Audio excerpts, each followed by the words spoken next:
Hello, everybody. My name is John Joyce. Tim interjected there, sharing our video. We both work for Cisco Systems in our cloud business unit, working on, we've been working with NSM for a few years now, and we're trying some different things with it.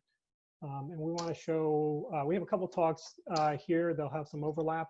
On this particular one, we're going to show a little bit how we use DNS to help your NSM adoption and how that fits in well with some of the Kubernetes network, the embedded Kubernetes networking. So this is what we plan to show. We plan to show why you need to augment what Kubernetes naturally provides you, especially for use cases that are a little bit less service chaining and SDN based. We're going to talk about some of the different options that are available to provide those capabilities. We're going to show solutions that cover both the population side and the resolution side of the problem. We're going to show an API that we have started to create to try to simplify the implementation. This API has not been proposed more generally, but it is, we do have it open in case it's something that the community likes. And we're going to also showcase some additional open source projects outside of NSM that help with portions of this problem. And we're going to show a demo a little bit, a recorded demo. As it turns out, our lab crashed overnight, so we ended up, our recordings are going to be used instead of a live demo.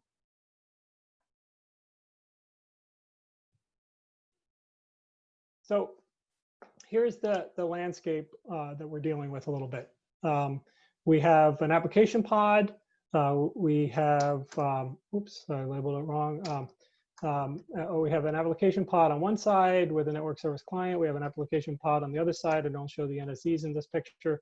And we have in between there, we have NSM plumbed interfaces with some network, some arbitrary network.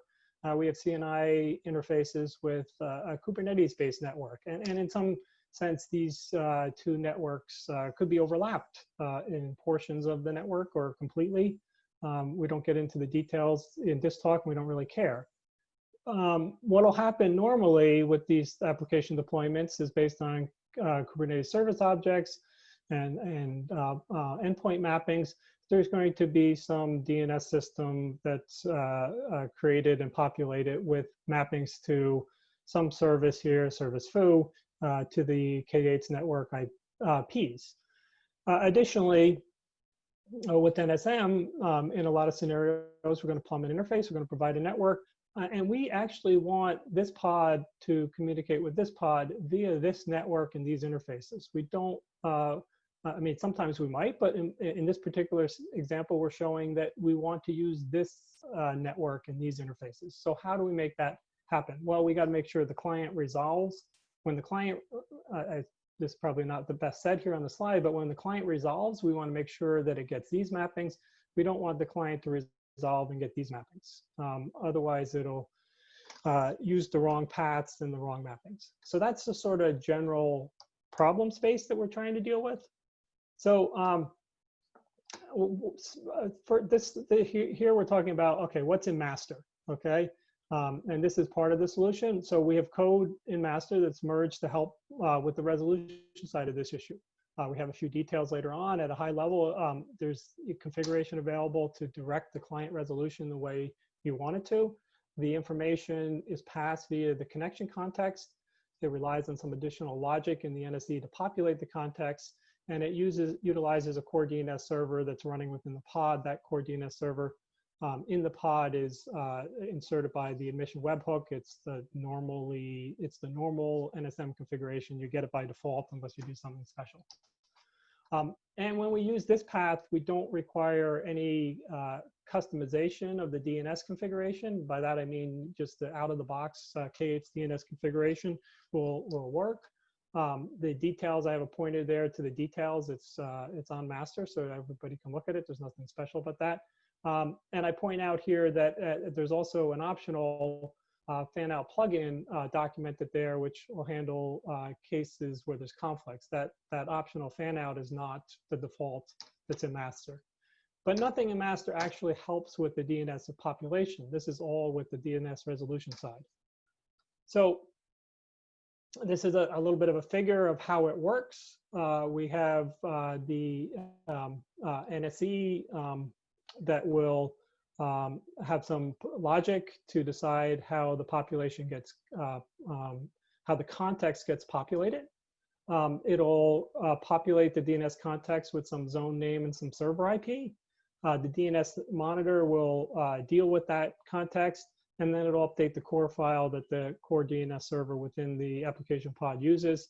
And now resolution can happen via when core DNS, when the application pod does a request, core DNS will either direct the path this way or this way based on the zones. Okay. Tim, do you want to? Sure, yeah. So as John described, we have a solution within NSM upstream that that will resolve or allow resolution of with a specific DNS server, and that DNS server choice and zone information can be specified by an NSE or some other mechanism. So that's the resolution side of the problem. What we wanted to do was in our NSE implementation, we wanted to be able to have application pods control or have some control over how they presented themselves in DNS. So what we did was we created a population strategy. So we made a NSE API that the NSE can indicate what entries to be at, or basically the information required to add entries into any DNS system. And the details behind that are kind of specific to how the application wants to present itself for the NSM context. So in our API, how the NSE actually gets the parameters to populate that API and invoke the service, we use a standard NSE method of passing parameters from the connection within the connection request from the client to the NSE, and the NSE uses some key value pairs that we shove in there to actually turn that into the information that identifies the workload to the service. So on the other side of that API, we've implemented a server that essentially turns the workload information into DNS entries, and it's essentially it's not really using Kubernetes to do the DNS resolution. We're using the actual config for a specific zone and our own DNS server that's private to that NSM network that we've created between our NSEs. So John, the next slide. So this is the visualization of what I just explained. So we call this the workload service mapping API, and it's defined in our NSE repos API package. So what this is showing is we have multiple NSEs in separate clusters, and we're really separating the view of cluster from DNS. So this is a sort of like a private DNS for a multi-cluster scenario with applications that are connected by network services.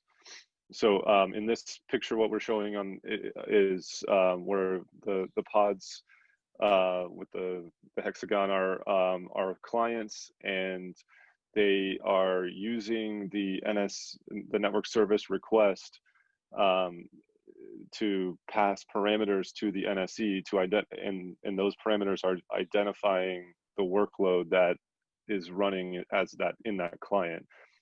So in cluster one, you can see that the foo1 and foo2 pods are clients that are both implementing the service foo, and the NSE in processing the client connection request is going to associate those two workloads to the same service foo, and then fill in the endpoint information. So if you're familiar with the Kubernetes API, this is very similar in that concept of service and endpoint, or any load balancer config. This would be very similar to that idea. So, but we're just expressing service foo is implemented by these endpoints in these workloads. And there's additional information in this API, but this is the gist.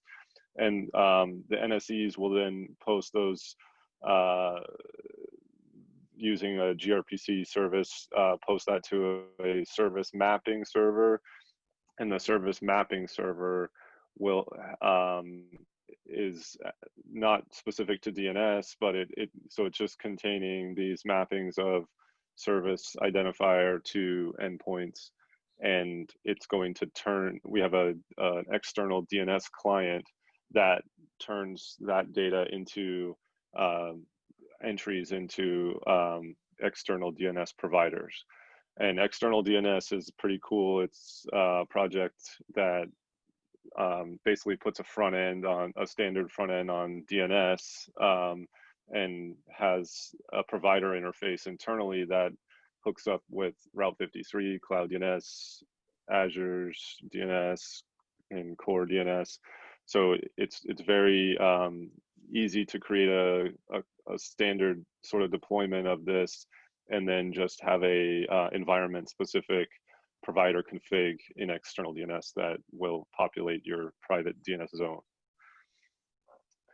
So the next slide is gonna, so this picture, this additional call out is showing how the network service URL is able to, we're populating key value pairs there for our workload mapping service. So this is where the client would be able to present itself as, this is totally disjoint from Kubernetes. This is so that the client can present itself as a workload that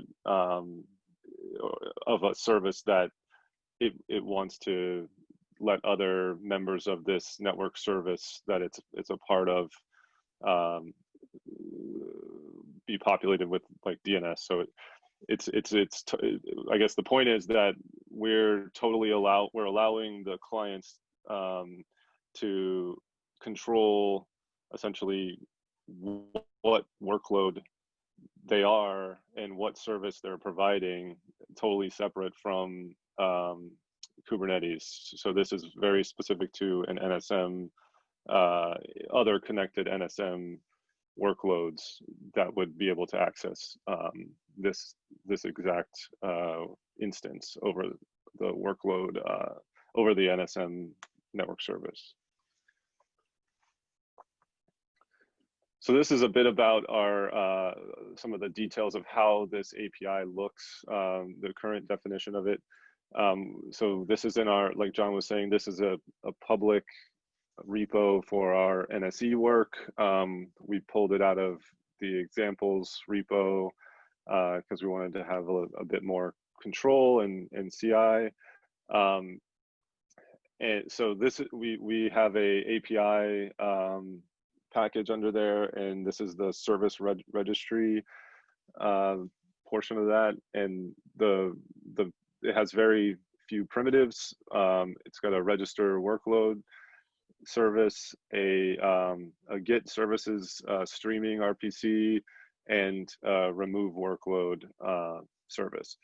So the workload details are broken out as I show on the right. This is just an object model. Service, at the highest level, there's a service workload object, and that's the place where the service identity is actually defined, and then it associates with one or more workload identities, and each workload has a corresponding set of IP addresses that one or more IP addresses that that workload implements for that same service. So that's very similar to your normal Kubernetes model of services, but it's a bit simplified, and it's totally in our NSE's control.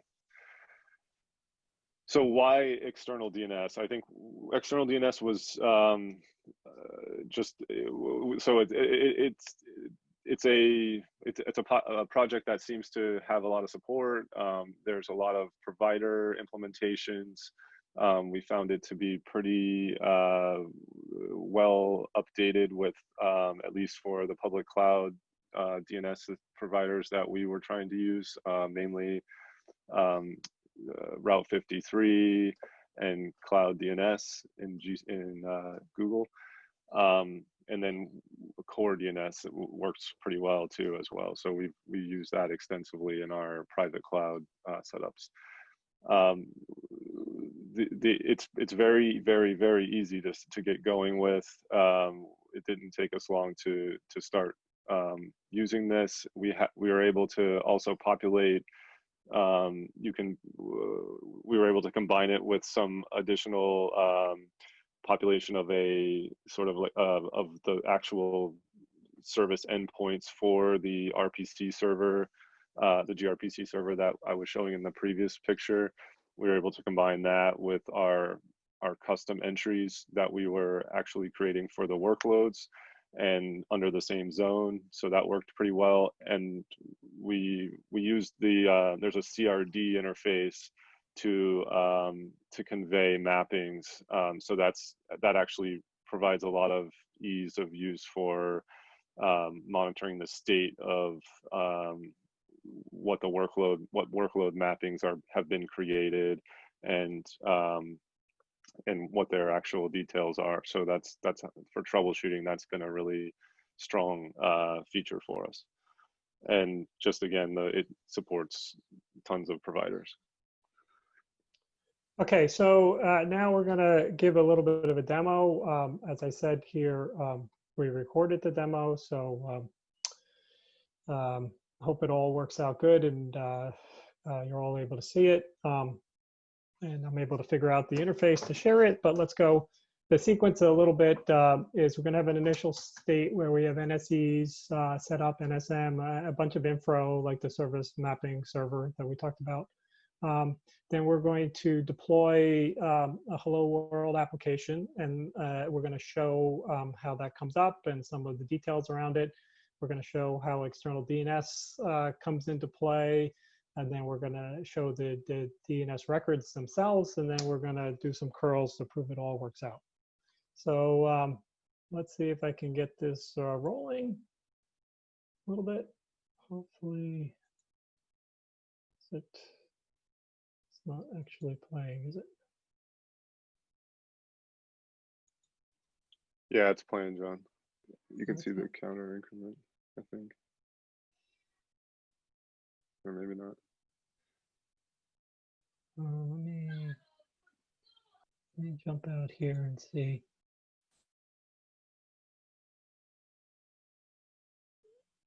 No, it's not playing. So let me. It's ironic that the playing of the demo is not working. Yeah. The demo gods are striking very hard right now. Okay, so yeah, that's kind of weird. Don't know exactly what's going on here.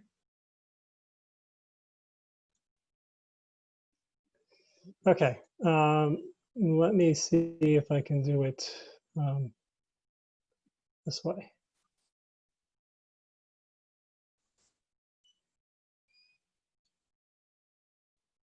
Now it's playing. Let me skip ahead a little bit.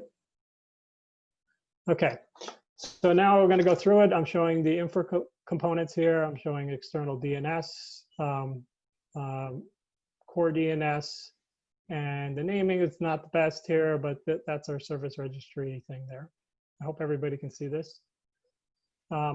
Now I'm showing within our cluster components, I'm showing that we have NSM installed and that we have a couple of NSEs installed. I have 2 NSEs installed in the system, but because of our app deployment, only one of them will actually be in use. There's no application pods shown. And here's where we show the config map. So in this case, we're actually not using what's in master. We're actually updating the DNS config to point to a specific DNS server. This is our private server associated with the NSM network. So that config map is available to all the pods. And you can see we do an NS lookup here using that server, and there's currently no hello world pods. So now we're going to deploy the demo itself. And this takes a little bit. It has to do we're deploying the NSCs and they're connecting to the NSCs. The network services and all have to be plumbed. The B-wires has to be plumbed. All the NSM signaling is happening. So, and we're doing this in a kind of interdomain fashion, as we'll talk about later in another talk. So it takes a little bit. Now we can see that there's hello pods in the one cluster, and we'll see here there's hello pods in the other cluster. So now everything should be set up, and we're going to show how things start working. So we do an NS lookup from within a pod to that private server, and we can see we're getting actually DNS entries. And now we're going to do the same for the second service on the different cluster. You can see we're getting a different set of addresses. These are the NSM plumbed addresses. So we're going to curl from cluster 0 to cluster 1. And the key here is you'll see the instance name will be different, even though it's kind of, I cleared the screen, so it's hard to tell, but if you had memorized that instance in the half a second that I showed, you'd see that the instance here on the next curl will be different instances. So that shows it's all kind of working and the DNS resolution works. There's nothing special in these applications with respect to the DNS resolution. It's just a standard hello world stack. I think we borrowed this stack from Istio, to tell you the truth. And now we're going to show how the DNS, the CRD that we've created. So we've created a CRD for external DNS,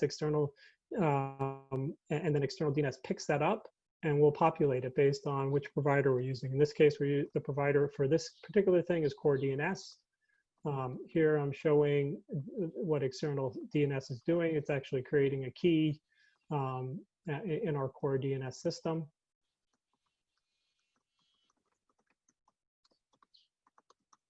And that's the mapping to the NSM plumbed interface. And that's about it. So I'm glad I could get that working. So I have another demo here, and this demo, oops, sorry. This demo focuses on the population that's in master. This shows how we can use master to handle the population path. If we, I'm sorry, not the population path, the resolution path. So we wanted to show how that works too. Oops, sorry, let me first give you a little context. This is kind of a repeat of the prior slide we had earlier, which shows how the system in master works. There's an NSE request. The NSE will populate the DNS context details based on whatever logic that is in the NSE. In our case, we'd wanted to use some of the labels and stuff that Tim showed you that we're doing for our service registry, but there's any logic you want could be used for that population. And then via the NSM manager connection processing, that context is available to the monitor pod and the core DNS config over in this the application pod. So here's the demo. Sorry, Ed, I know we're kind of roughly at time. There's only a few minutes here quickly on the demo that we'll just go through. This is a Jaeger trace that Tim captured to kind of show. It's a little hard to read. I apologize. I can't make it bigger without losing the video. the video, it'll be available after the fact, but we're going to go through and show how we have the request, and how we have the context, how we have information in the context with respect to how the resolution should happen.